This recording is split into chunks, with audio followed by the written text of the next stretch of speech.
Over here. He's got an exciting update. That's why I mentioned it. I guess I'm assuming that he wants to disclose this exciting update. I'm pretty sure he will.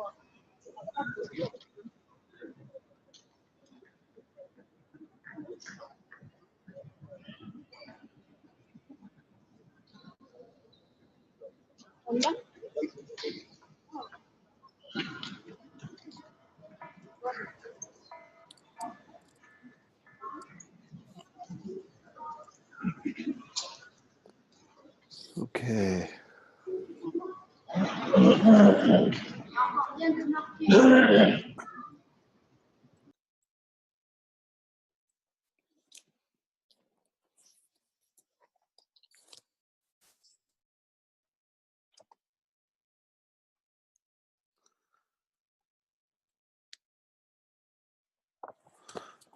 I wonder if it would be in the best interest to set up like an automated email system to remind people that like, because I just feel like in 5 years, like we keep doing this, it's like information overload. It's like, I don't know. Yeah, automated email system for what? What are we? So like if like this is starting now, or like a text, or like you could subscribe to, like, oh, okay, then it just opens the link on your phone or whatever system you're on. Oh, I see. Yeah.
Hello? Hello? Hey guys, sorry I'm late. No worries. No worries, Nate. We were totally waiting for you. Is that real? Or? No, for real. Oh, cool. Thanks so much. Sorry about that. Yeah, no worries. No worries. It wasn't too uncomfortable, I don't think. Good, solid. Are we waiting on anyone else, or are we good to go? We probably have a quorum here. Yeah, I think we're good to go.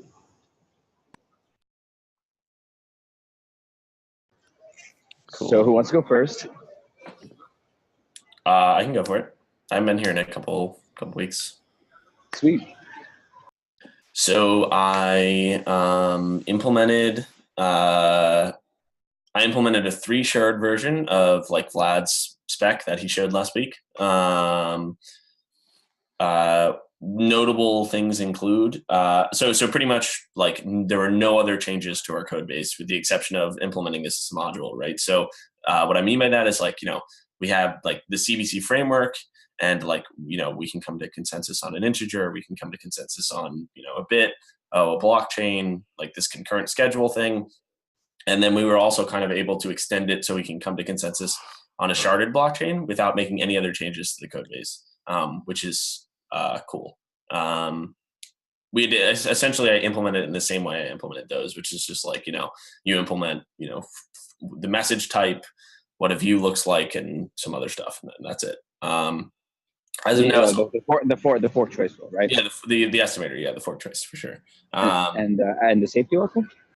No, the safety oracle is preserved. You have to implement like a function that gives the safety oracle a lower bound. So you have to implement like whether or not 2 messages conflict, pretty much, right? Because our safety oracle is pretty much just convert to binary version. If that makes sense. It might. So do you want to walk through that for the for sharding? Have you tested it? Yeah. So I actually don't have it working for sharding as of now, but I think it's I don't think it's too bad. Okay, actually, let me circle back to that in a sec. I should do some questions. Yeah, but so as of now, it's only with 3 shards. Just like hard coded it just to get it working. There's no plot tool or anything, so you can't actually really see it. But what is interesting is that it passes the asserts for cross shard atomicity of blocks, like these merge blocks, which is cool. And this week I'm going to extend it to like, end shards or whatever, and go from there. So yeah, sorry, I had a question about the safety oracle. Yeah. So this is kind of along the line of questioning that I was following in the thing. So here's my question. It doesn't seem to me like we can inherit the same safety oracle stuff if we put different amount of validators on different shards. If we don't put everyone in every shard, I'm not sure that it's preserved. If that makes sense. Yeah. This is kind of related to some of my thoughts about the safety oracle. Cool. Basically, like, okay, we could look at the validator of the root shard to see if the root shard blocks are safe in the normal way. But then when you go to the child shard, you need to have like, there's like a somehow there's going to be this kind of contingent finality where if the root shard doesn't revert, then you could say that the shard is finalized, or you could say that it's finalized only after it's committed to the root shard. Somehow the way that I reason about the fork choice rule in sharding is basically I use the same oracle that we normally do, but I like apply it on the root shard and then the other shards kind of in a hierarchical manner. And by that you mean you are thinking about a different validator set when you run the safety oracle on lower shards, right? Like normally I'm thinking about it like a subset, or but also a different one is also a different. Yeah, it's a different one. Sure. Sure. Yeah. Okay. Just different validators. Okay. Interesting. And so somehow, okay, well, once a merge block is safe in the root, then it's also going to be safe in the child. And then if there's some blocks after that, they could be safe for everything that the child shard does, but it could be that the root still orphans. Okay, interesting. Okay, I'm a bit confused how that works if a validator isn't on those shards, right? So like it makes sense to me how you can reason about a shard where you're on, but if you're not on the shard that you're trying to reason about the safety about, you don't know which validators have built there. No, so you have to know which validators are there. I don't know what it means for you to be on there. All these safety calculations are parametric in a view, it doesn't really say who's otherwise like. Right.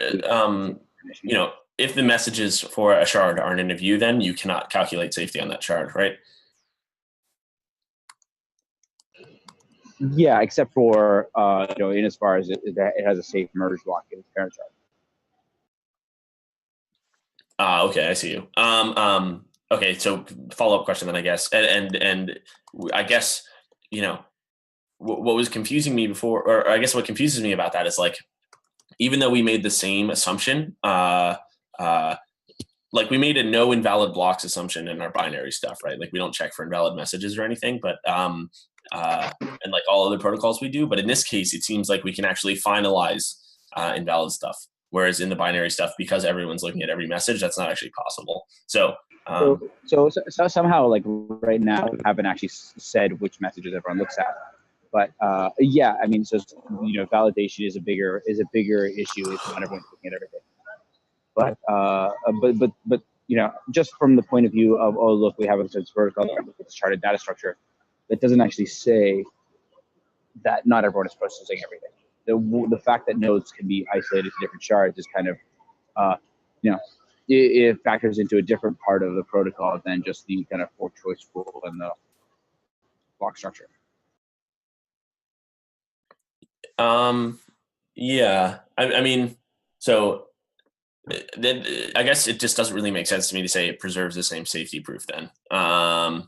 So sure, I hear you, right? I guess you're right. If we're just talking about like replicating a sharded blockchain and not talking about putting nodes in different places, then it totally makes sense. But as soon as we start talking about putting nodes in different places, it doesn't really seem to me like we've preserved the same safety proof. But so yeah, I mean, I hear you, but so essentially what's going to happen there is we're going to have to move from a world where we just have this data structure where we're just like, where we're always valid, to a world where there's like two versions, like valid and invalid, and when it's invalid, the fork choice will have to reject it, and different nodes we have to tell different validity of different blocks, and because invalid blocks revert, then the validity of blocks ends up being operative for safety. So I mean, I hear you, but I also think that like this is like a it's like a totally reasonable first step to implement it. Yeah. To make the block valid. Yeah. Sounds good. Yeah. Cool. Yeah. The last note about the charting thing, I guess, from my end was that it was like stupidly easy to implement, or surprisingly easy, maybe. Which was cool. It only took 3 hours or something to kind of pump out another data structure, which is like yay for CBC. Cool. That's it for me. That's awesome. That's really, really cool. That's good news.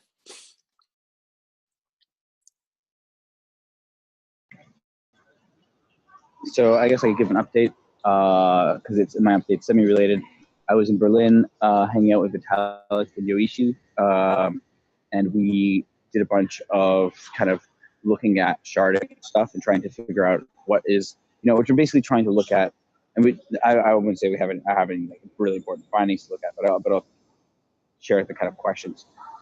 We tried to look at the extent to which having a hierarchical tree structure for the shards is like necessary or useful, and trying to see if we can come up with a fork choice rule that works when the shards are arranged in a non-hierarchical order.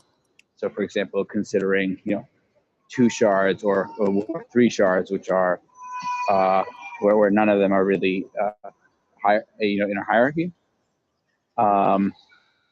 It's a super interesting thing. So somehow we need tie breaking or a consensus protocol between the shards when we don't have a hierarchical order. And tie breaking and consensus protocols, at least this is what so the tie breaking and consensus protocols are somehow they're maybe less strict of a hierarchy, but it still provides the same kind of decision about which block should be orphaned and which one should be in the fork choice rule that the hierarchical system provides. So for example, imagine you have 3 shards, and each of the shards, let's call them A, B, and C, have a blocks A1, A2, B1, B2, C1, C2, such that any of the two blocks in the same shards are in contention. And then there's like a merge block, say between like 1 and B1 and between B2 and C1 and between C2 and A2. So that and so somehow, okay, if we choose one of these merge blocks, then we can't choose any of the other two. And so we need somehow to have like a mechanism by which we determine which of these blocks to choose. But that is kind of possible on the level of the four-choice rule. The interesting bit is that is the way it relates to this other conversation about which nodes see which protocol states. So and that's actually where the hierarchical structure seems to have kind of relatively more appeal than just on the four-choice rule, because the hierarchical data structure it basically lets us ignore different pieces of the tree. And provides us a kind of guide for which nodes need to be where. So, in this scenario with 3 shards, which are kind of merging each other in a triangle with 3 inconsistent merge blocks, you kind of need to know whether one of the merge blocks included between the other 2 shards to determine whether to keep one of the merge blocks, which of the forks to choose on your shard. So if you're imagining you're validating on shard A, and there's a merge block included between shards B and C, that's going to preclude you from choosing a couple blocks on shard A. It precludes you from choosing, either A1 or A2. And so you have to. So the idea, or like one important aspect of sharding is that different nodes are able to exhibit transitions of pieces of the state. So for example, like everyone's protocol states are sets of messages, but maybe some nodes only receive messages from some shards. Rather than having everyone receive all the messages from all of the shards, right? And so that seems to be kind of leading us to this hierarchical structure more strongly than just the basic necessity of the four-choice rule to guarantee atomicity. But at this point, I would say that this is kind of still pretty early stage research, and I'm not really uber comfortable. But that's my main kind of research update. Other than that, I've been doing a lot of work in blockchain governance, which I'm not sure is always the venue for, but it's been super interesting, and there's been a lot of action on Twitter. I don't know if you're following, but that's where to check it out. I'll stalk your Twitter later. Thanks for the tip. Yeah, you should definitely do it. I mean, it's been really interesting. Cool. Well, I can go next. I have been spending a lot of time on getting the R-Chain governance forum all buttoned up. That's taken a lot of time. But the good news is we had a pretty detailed review of the end-to-end architecture that I talked about last week, where we have a notion, like the simplest possible notion of namespace, which is just a declared group of names, and there's a clear algorithm for statically determining sort of what groups are necessary to deploy a contract, what groups of names are necessary to deploy a contract, and then you can walk. Then there's lots of different viable policies for how you connect up a group of validators to the groups of names necessary to deploy a contract. So we sort of went through that and all of the necessary assumptions in order to make that work. And I think, as near as I can tell, everyone walked away satisfied from that review process. So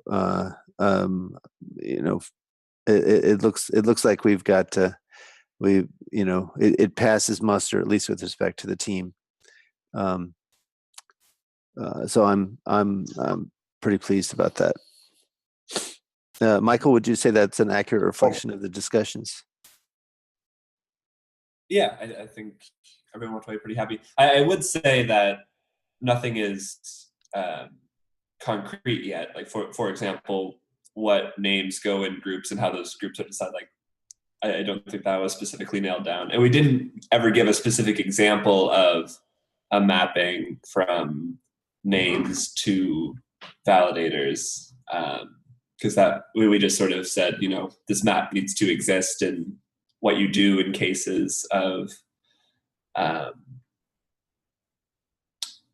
map only being partial. So if I have a group of names that isn't covered by a set of validators, then that's a matter of policy. So I think we all agreed on the high level stuff, but I don't think we got down into anything concrete enough to write, say, an example code or something like that.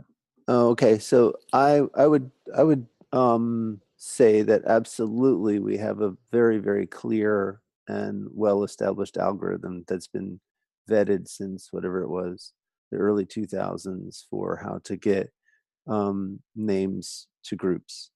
And that was the point of me citing the Gordon Del Zilio paper. So that part is like, you can implement that in about, I don't know, an hour.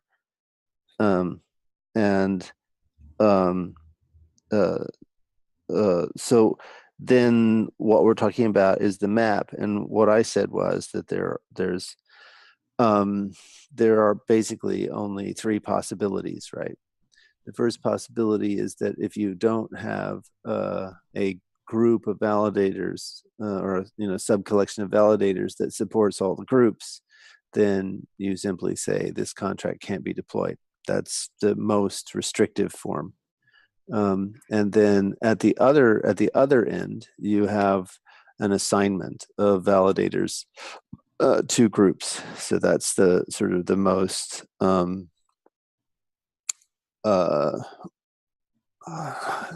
it's not the most permissive, but it's at the opposite end of the spectrum with respect to you don't deploy the contract, right? You just simply assign a collection of validators to those groups, and that assignment can be done in any number of ways. There's nothing with respect to the protocol that it comes into play.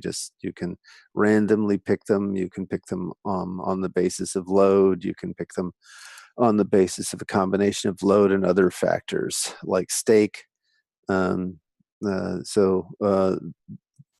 right. So this is what I mean, right? Is that we have sort of a high level overview of what the process kind of looks like, but we didn't make any of those sorts of concrete decisions. Yeah. But in any of those can be, for an implementation, you can just pick one, right? So the simplest implementation is to simply assign validators to a group and go forward. That's a very straightforward implementation. Can you just give a high level description of how say two contracts that are signed to disjoint groups would communicate? Yeah, sure. If they're assigned to disjoint groups, then the names are disjoint.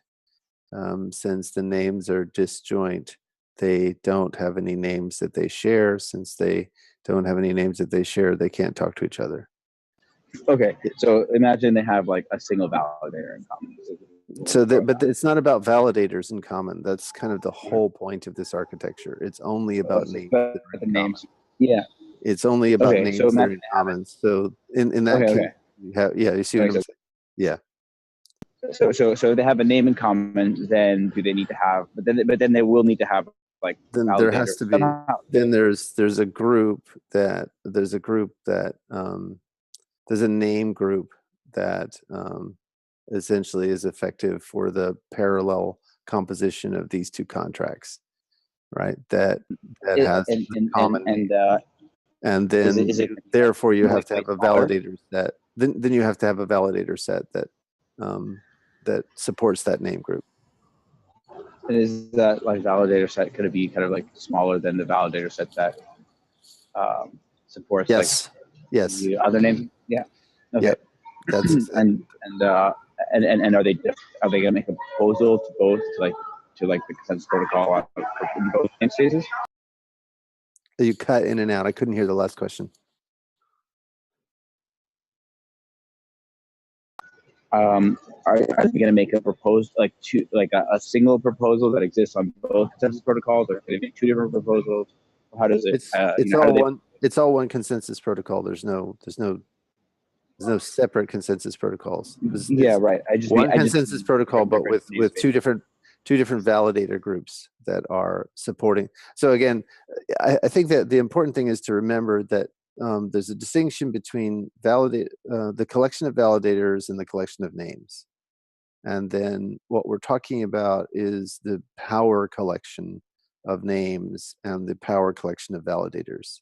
And what you have to have is a map from, the sparsely occupied power collection of names to the hopefully sparsely occupied power collection of validators, right? And now whenever you want to deploy a particular contract, what you're effectively going to be doing is calculating exactly which sub-collections of the set of names you have to support. And then you have to make sure that you have a corresponding set of validators that supports a subset of the set of all validators that supports the subsets of names or sub-collections of names that you're going to be that contract requires. So it's one consensus protocol running over different groups of validators. Does that make sense? Yeah, at a high level, but I still don't see all the details. So I'm trying to understand. For example, okay, imagine if there's communication on one name that leads to communication on another, and the consensus protocol that's reverts the first communication. Yes. So how is that organized? So I'm not quite sure I understand the nature of the question.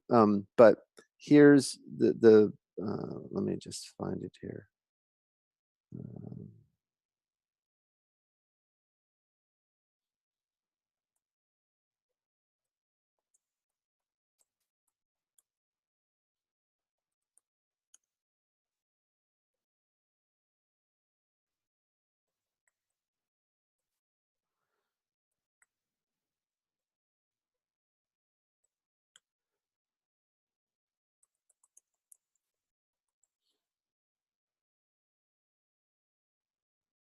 Okay, here we go.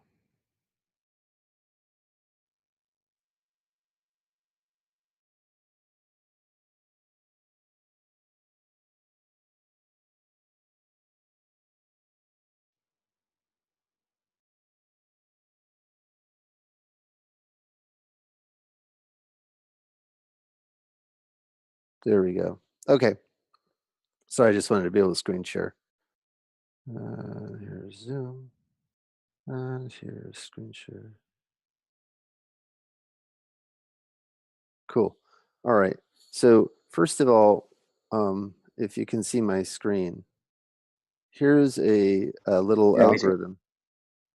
Here's a little algorithm which allows us to prove that we can statically, like at compile time of the contract, figure out exactly the set of groups that your names are going to flow over, even if you have mobility, even if one contract sends a new name to another contract, and so on and so forth. Okay, so completely statically, before the contract is ever deployed, we know exactly what groups of names are going to be explored. Yeah. So somehow my question is about like the kind of fork choice rule, or how this works into like Casper, like the kind of the consensus protocol.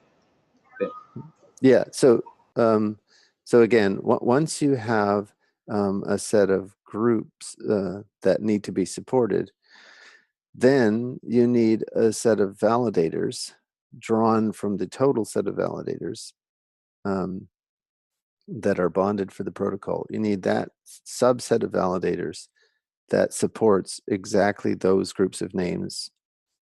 Okay, so then those validators are behaving as if they were the total set of validators relative to this group of names. So now it's just Casper as usual. There's nothing, it's as if you can forget the fact that you're in a shard.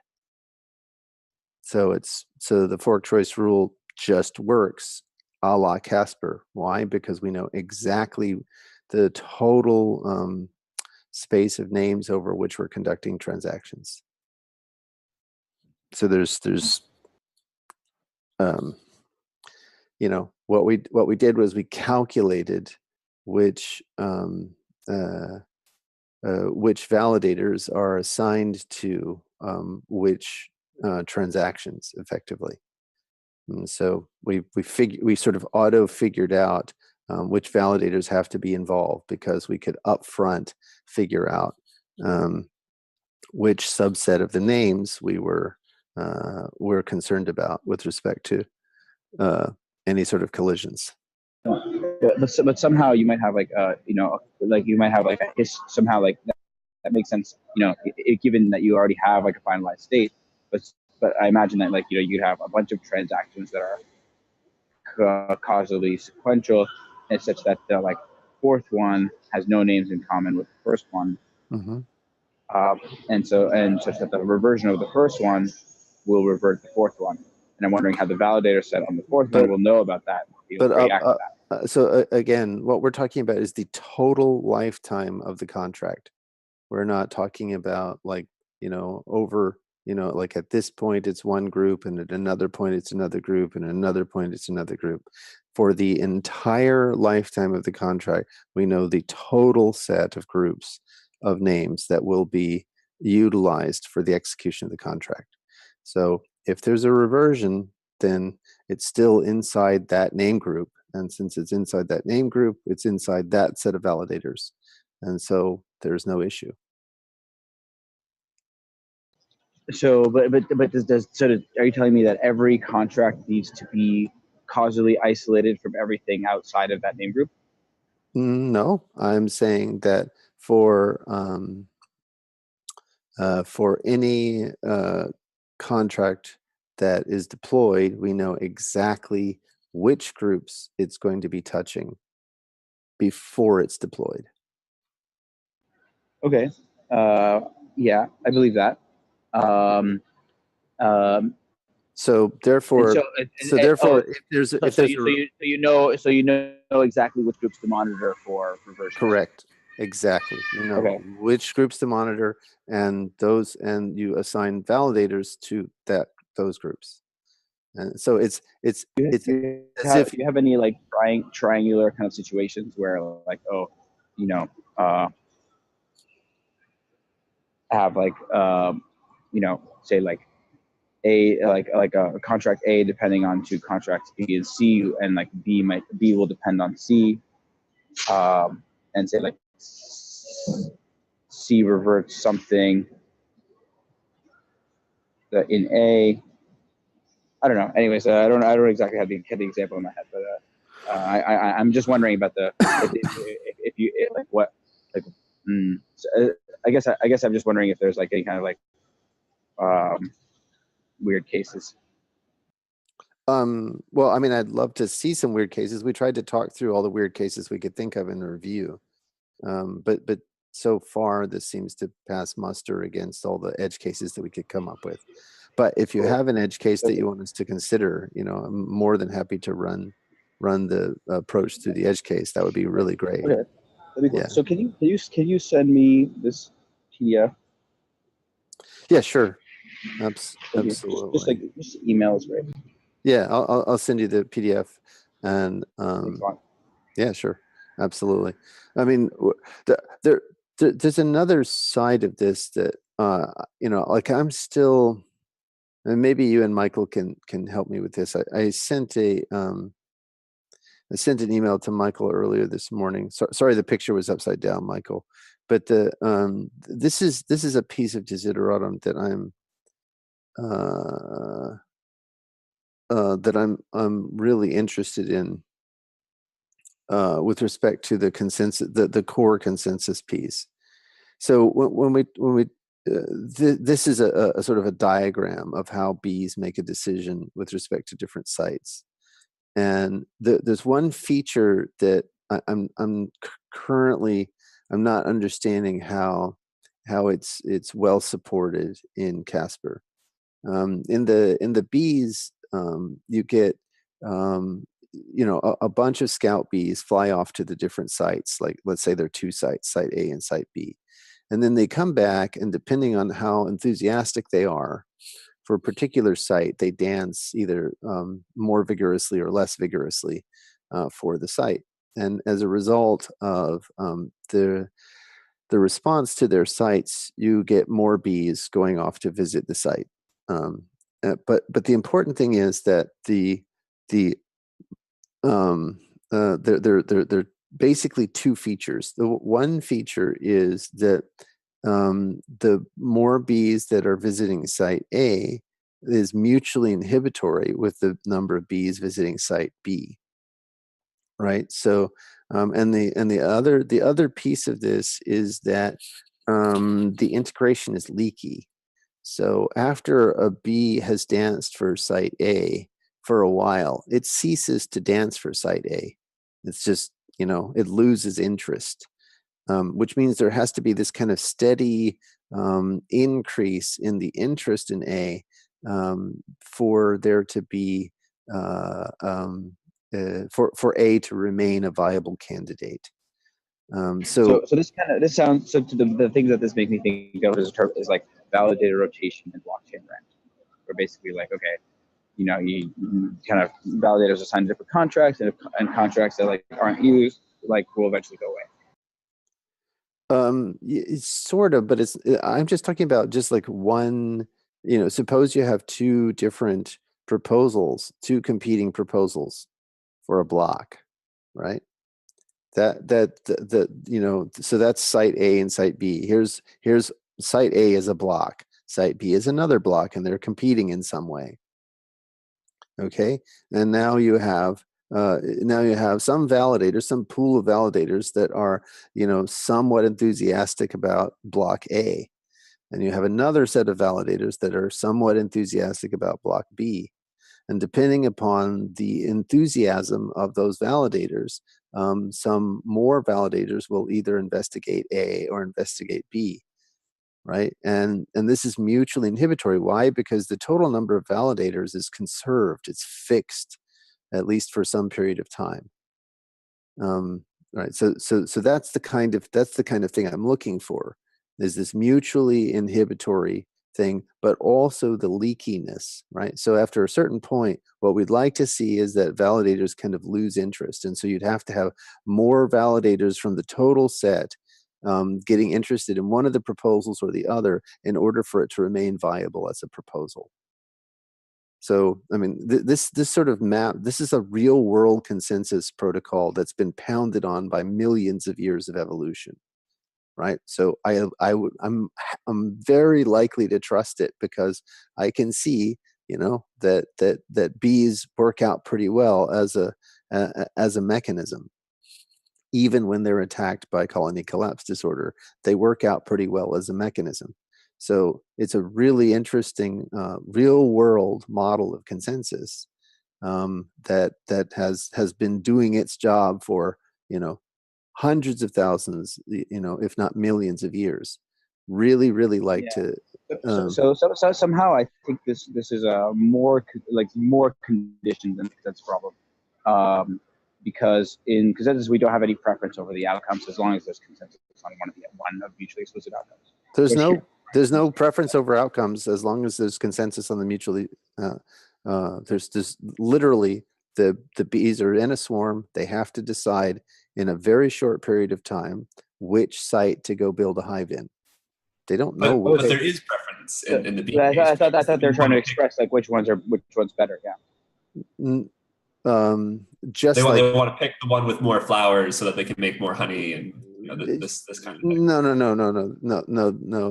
It's not like that. They're only interested in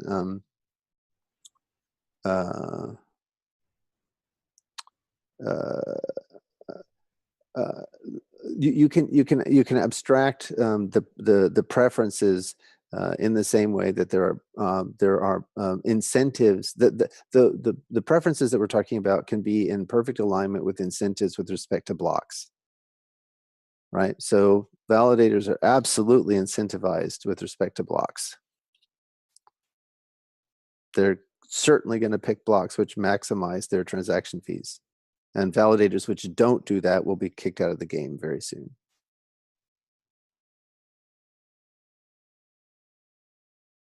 Right, but I think the difference here is the selfish nature of it, right? Validators act so that they themselves benefit, as opposed to the network as a whole benefiting, right? When the swarm chooses to build a hive, everyone now has to live there. Whereas as a validator, but they don't have that. I mean, basically the bees are completely selfish. They think, oh, this would be a great place for me to have a hive. It's not, the bee, any individual scout bee doesn't know the intelligence of the whole hive. It just knows its experience of a particular site. And it's going to be evaluating it with respect to its own incentives, just like a validator is evaluating something with respect to its own incentives. There is no swarm except through this consensus mechanism. I think I'll have to give it more thought, because there definitely are, I think, two things going on here which do need to be connected for sure. This notion of incentive compatibility, right? The idea that there are economic incentives happening, and the notion of consensus, which is just everyone ends up agreeing on something. And so what I think you're after is some kind of proof that the consensus protocol that ends up being used is incentive compatible, in the sense that validators want to follow the protocol, and in some sense have to follow the protocol, because if they don't, they sort of lose out in some way. Oh, well, absolutely. That's the whole point of slashing conditions, right? I mean, that's like the Right, raison d'etre. But the thing that I'm concerned about is that I don't see the mutual inhibition, right? And I don't see. Isn't the fact that a validator will go with the other group if they have more weight, mutual inhibition?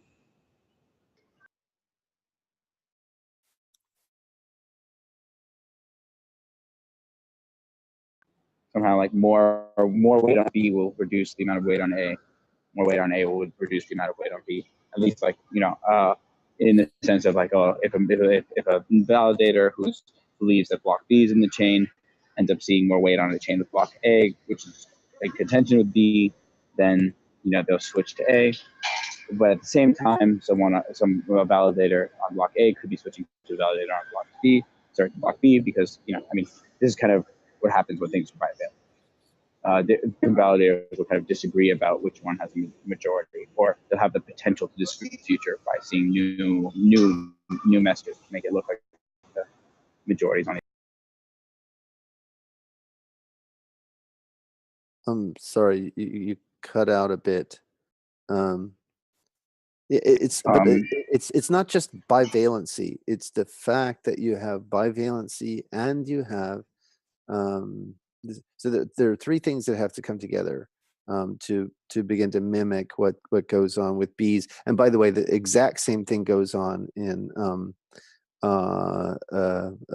brains, at least as analyzed with respect to eye movement and an indication of selection for a particular vision.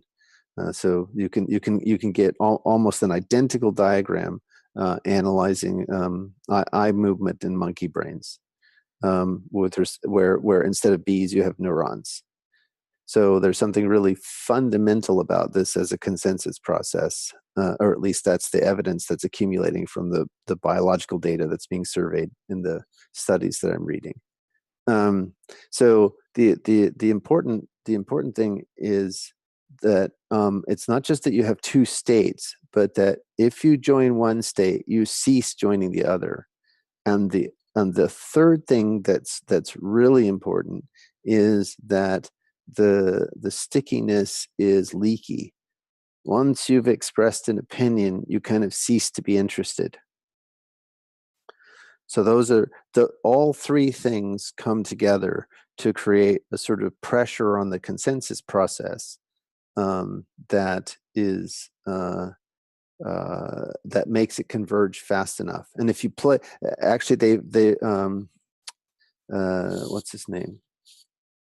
Seeley and his co-workers have created models where they play with those parameters, and you get very different consensus processes by adjusting the sort of the emphasis on those parameters. Like if the rate of leakiness is increased, the consensus process spins its wheels for much longer. For example, if the rate of leakiness is decreased, the consensus process converges faster, but it's subject to making too early decisions. I mean, it might even, if it was done, there might not be any. It might just like never have consensus, right? You need people to leak from one group to the other. You might even have consensus failure. If there would be decisions. No, what happens? No, it's not like that. That once they're sticky, they're stuck, right? So that's decreasing the leakiness.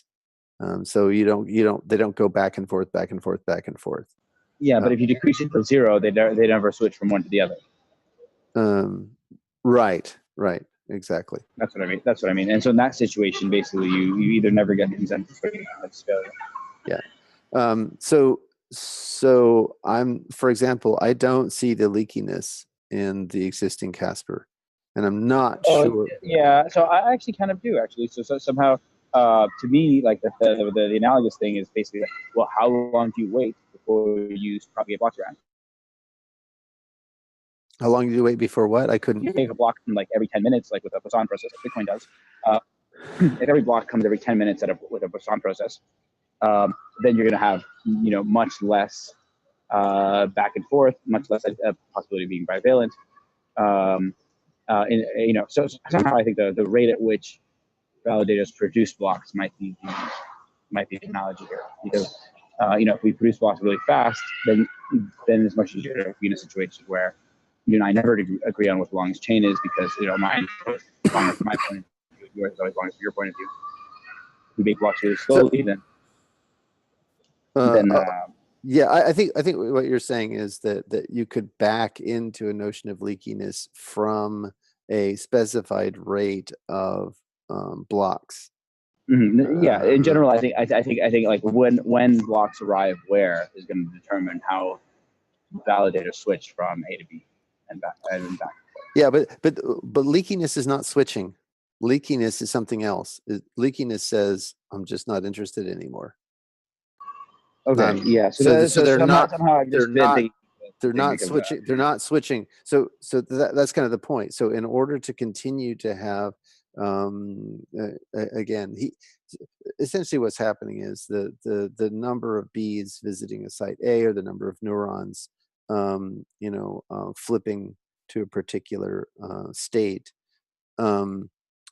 is a kind of integration mechanism, and what happens is after a while they just cease to be excited. They cease to be stimulated by the dancing.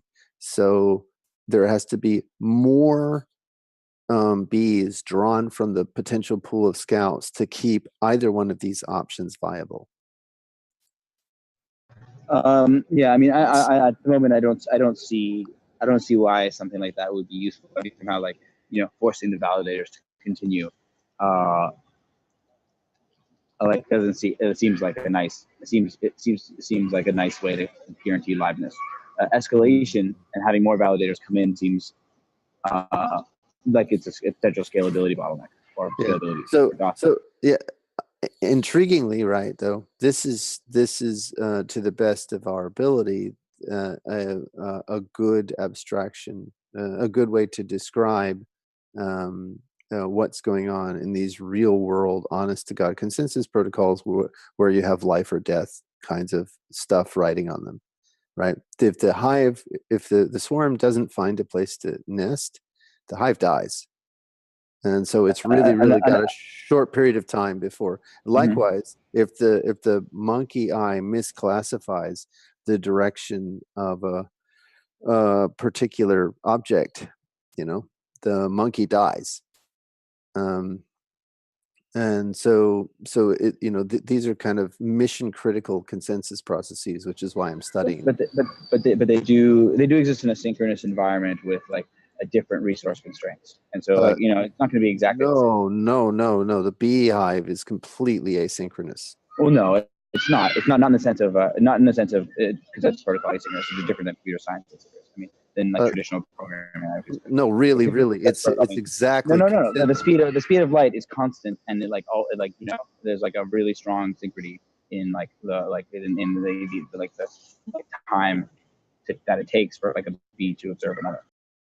Honestly, no, because a bee can be subject to winds, it can be subject to rain, it can be subject to all kinds of predators, it can be subject to all kinds of conditions which make the visiting of the site and the dancing completely asynchronous. Where the visiting the site, but I think the dancing is like this, much more. No, because they're crawling all over each other. When a particular bee observes another bee is completely asynchronous. There's no way to bound that. The short you can have a short bound. You think you have like any you don't think they're relying on any assumptions about secret? No, I do not. It would be really cool to put these in a model checker and see if they're synchronously safe. Oh, absolutely. But again, so there are two points. One is I fundamentally believe that we should be looking at real world consensus protocols that have been pounded on by evolution where there is a mission critical situation, because that's what we're asking of our consensus protocols. So we ought to be able to place it side by side with these evolutionarily developed consensus protocols and see and do feature by feature comparison. I think that's a good thing. And I'm noticing. Yeah, I think it would be great if it like turned out to be like that. But I personally don't have like I wouldn't. For me, biomimicry isn't really a design principle. It's a cool thing. I'm not talking about biomimicry. I'm just simply looking at every source of consensus protocol I can, whether it's biological or otherwise, where I have A, mission criticality, and B, lots and lots of pressure on the protocol to evolve over time. That's all I'm looking for. It has nothing to do with biomimicry. It has to do with, is this an instance of a consensus protocol? Yes or no? If it is, has it been deployed in real world situations where there's a mission criticality? Yes. If it is, right? How long has this protocol been pounded on? If it's been, hundreds of thousands of years, it's worth looking at. That's all. I mean, that seems to be just like a good engineering decision, right? It's be exactly the same as if you ran a simulation for the equivalent of 10,000 years, where you're setting the simulation to be to cover mission criticality. What would be the difference? These are all just engineering things that we'd be doing to test our protocols anyway.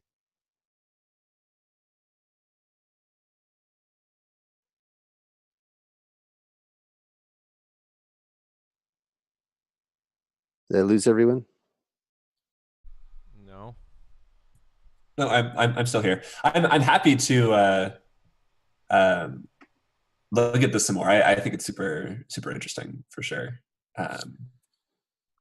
Cool. Yeah. I mean, I'm sorry that I've been kind of lax in coding this up in a more abstract way that matches our but I just want to make sure that we consider these features, and this is what I was talking about with respect to the desiderata, because you'd written up this spec, right? Yeah, I had written a very terse spec based on the byte ball stuff. Right. Exactly. I'm sorry. It's like 7:59. You haven't gone for an update. I just realized that. I have no Casper update. I spent last week looking more at Rolang development stuff. Okay. Cool. We can talk about it in the next meeting that we have. In the next meeting, in 1 minute. Right. Exactly. Do we lose Vlad and Nate? Yeah, I'm here. Oh, okay. Cool. Just listen. Cool. Well, I mean, we can. We went deep enough on this. I think to me, it's an interesting. It's an interesting conversation. Cool. Anyone have any more updates?